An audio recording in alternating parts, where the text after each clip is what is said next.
బాలును లేనిపోయి కష్టాలు అక్కడ పెట్టొద్దు, ఆడ ఏం జరుగుతుంది ఏమున్నది చూసిన తర్వాత దీన్ని గల్లీ నుంచి చౌరస్తా దాకా పట్టుకపోతాం, చౌరస్తా దాకా నుంచి రాజధాని దాకా పట్టుకపోతాం, విడిచిపెట్టే ప్రసక్తే లేదు. అన్యాయం చేయడానికి మీరెంత ముందుకు వస్తారో న్యాయ పోరాటంకు మేము కూడా అంతే ముందుకు వస్తామని తెలియజేస్తూ, వీటికి మేము ఎవరు వ్యక్తిగతంగా రాలేదు. ఈ రాష్ట్ర పరిరక్షణ కోసం తెలంగాణ ప్రజావేదిక అనేది నిర్మాణం చేసినాం. దాని కార్యాచరణ అనేది ఒక నెల రోజుల్లో హైదరాబాద్లో ప్రకటిస్తాం. దానికి పురుడు అనేది ఒక బలహీనుడి మీద బలవంతులంతా కలిసి చేస్తున్న దాడి దగ్గర దీనికి పురుడు అనుకున్నాం. ఈ బలహీనుడి కోసం ఎప్పుడు ఈ బలహీనుడి కోసం తెలంగాణ రాష్ట్రంలో తెలంగాణ ప్రజావేదిక అనేది నిలబడుతుంది. ఇప్పటి నుంచి అది ఎవరితోనైనా కలబడుతుంది.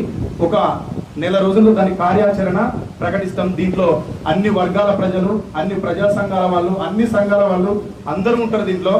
ఇది ఏదో నామమాత్రంగా మేము భుజాలు తరుచుకుందాం అని ఇక్కడికి రాలేదు. మాకున్న బుద్ధి బలంతో పాటు భుజబలం ఎంతో చూపెట్టారు.